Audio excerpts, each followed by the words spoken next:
go down, and this is the San Francisco wide receiver room. Deebo Samuel is up 6.4 spots.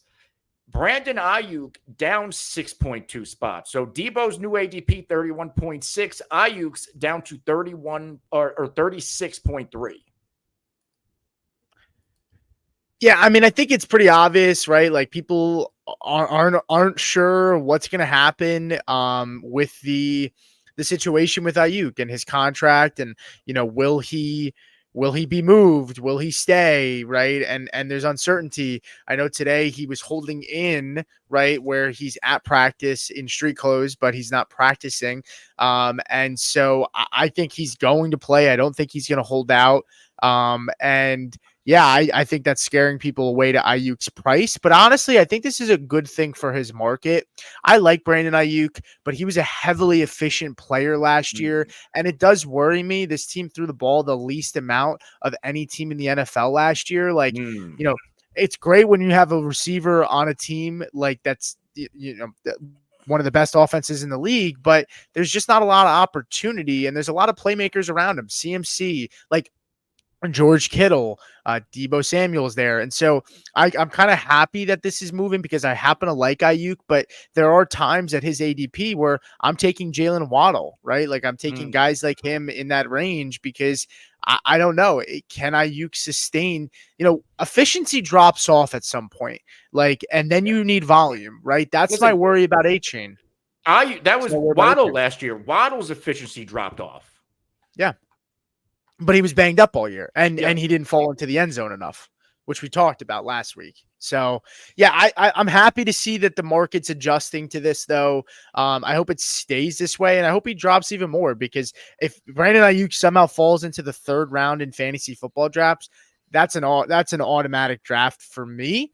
But I do have hesitancy with guys like Waddle in that range. I do happen to like Deebo Samuel. I think for whatever it's worth, there's a lot of factors that make guys move up and down the board. I do think there is something to be said about this receiver show. And I think people are starting to notice that he is the heartbeat of this offense. And so they starting to realize he is just that important. Like they talked about one of the games where Deebo went down. I don't remember what team it was. It might've been the Raiders or I can't remember who they were playing, but it was the Browns game where they lost. And it's like they had a whole game plan. They pretty much focused their game plan around Deebo Samuel. And now that he's gone, it's like they didn't practice to have him not there, which is kind of malpractice on Shanahan's side. But you start to get a glimpse of this is the cog that gets the wheel to move. And so Samuel is probably he's probably the second most important player on the team outside of CMC on the offense, out of pass catchers or skill players. So backing up to your point about how efficient Aiyuk was last year, and this is what kind of worries me a little bit about the 49ers. That entire offense was hyper efficient. Aiyuk, he was wide receiver 16 in points per game on 105 targets. Kittle was a tight end 6 in points per game on 90 targets. Deebo was a wide receiver 12 in points per game on 89 targets. Can this efficiency be maintained 2 years in a row? So that's one thing when both of these wide receivers are going where they are. And when it comes to which one I want, I'm not too scared off by Aiyuk holding in, holding out, whatever you want to call it. When it's all said and done, I believe he's going to be out there. But I kind of lean Deebo Samuel, and I did a 180. I was more on the Aiyuk side because when you look at the past Deebo Samuel, we have to factor in injuries from earlier in his career. But the past 3 seasons, he's played in 15, 13, and 16 games. 2020 was the year he suffered the major injury and cost him 10 games, 9 or 10 games. So he's been, for the type of player he is, extremely physical. He's been healthy. He's been reliable. In 2023 and 2021, he was a wide receiver 12 in points per game and a wide receiver 3. In the middle of 2022, played the least games, 13, and finished as a wide receiver 28 points per game. So we know if we get good 15, 16 games out of Deebo. He's going to pop as a top 12 receiver because that's what history is telling us. And he also takes handoffs. That's another thing about Deebo Samuel that is a positive when it comes to addressing him in fantasy football. He's excellent, receiver or what do you call it? Yards after the catch receiver. He can take handoffs in the backfield. I think it was on the receiver show on Netflix.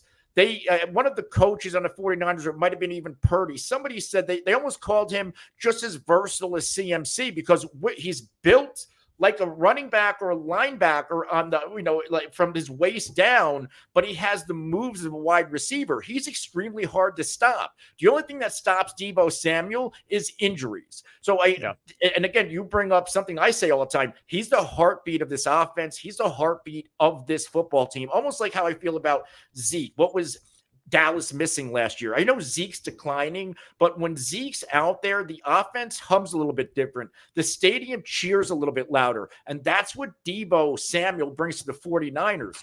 And then when it comes to Brandon Aiyuk, I think he's a very, very good receiver. But who's to say that if Brandon Aiyuk is traded, that he's going to put up the same numbers? He was, again, he's going to get more targets, but you want to know what else he's going to get if he gets traded to a team and he's their de facto wide receiver one? He's going to get double covered. He's going to get, guys like, who's the Jets? He's going to get Sauce Gardner. He's going to get elite corners. We don't know about Brandon Aiyuk yet because, again, the 49ers, CMC, Deebo, Aiyuk, Kittle. It's hard to double cover anybody.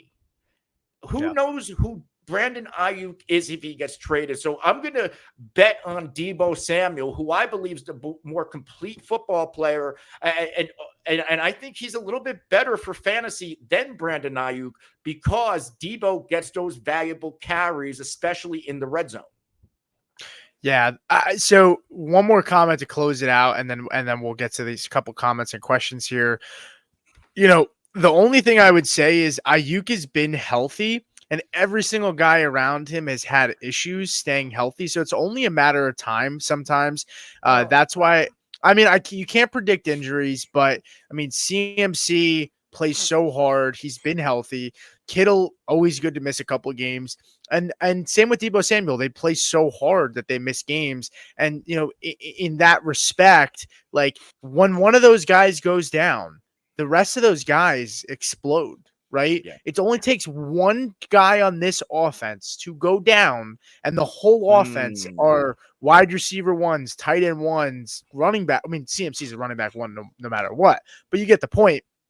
So, Aiyuk is a guy, his play style is not as dangerous, and I don't like to predict injuries, but one of these guys is good to miss a few games, and that's partially, that factors into it for me. It really does. And he could be playing, as crazy as it sounds, they could be playing for a contract this year. If they don't get it done, does he play for a contract, and does that affect how he plays? We see guys, sometimes it's good, sometimes it's bad. I don't know. But we have a few questions here. I want to get to them. One's about the comment, and then Greg, I'll get to yours after. But one's about the Aiyuk conversation. Algorithm says Rashee Rice or Brandon Aiyuk.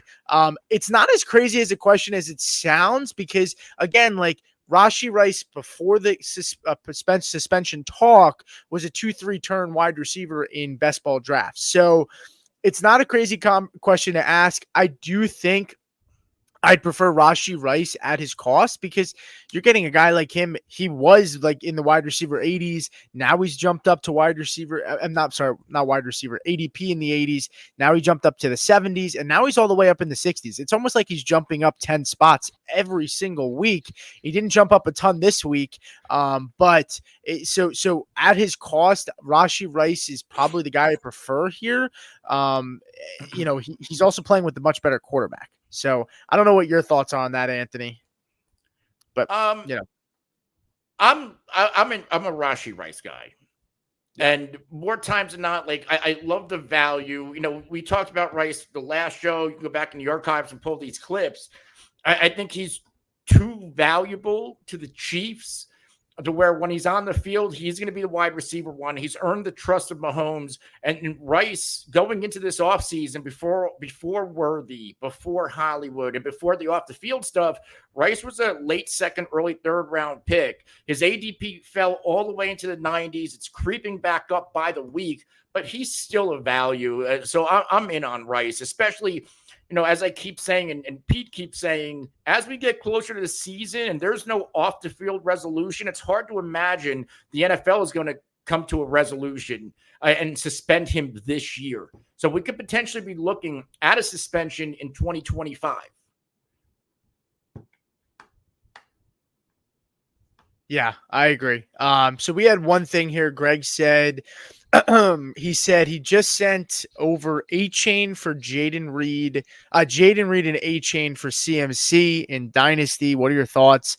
I like that a lot. It's tough to give up two talented players in Reed and A-Chain, but if you are contending, I think that's a great trade if the guy will accept. I don't know if he will. Depends on the player. If the guy's half in, half out, or in a rebuild, it makes a lot of sense for that owner. But I love the CMC side. Yeah, that's a smash accept if that guy takes it for you. You're probably looking at a 2-year window with CMC. If you believe your team is good enough to win in the next 2 years, then I make the move. Yeah. If your team's not good enough to win, then I don't think getting CMC, because it's really, he is getting older. I think he has maybe with a lot of other teams, CMC falls off sooner, but he's in such an efficient offense to where they're going to scheme him open. And again, so many playmakers there. How do you take out one where I think we get 2 more elite seasons out of this guy?